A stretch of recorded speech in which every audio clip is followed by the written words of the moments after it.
ढ्याङ्ग्रोको आवाज आइरहेछ ढ्याङ्ग्रोको आवाज आइरहेछ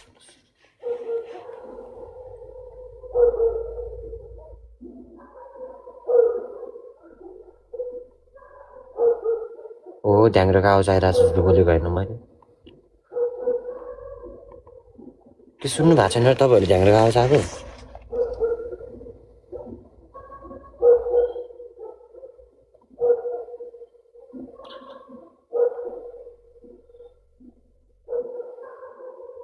पछि लाताले हान्ने लाएर के सन्तोष सुपारीले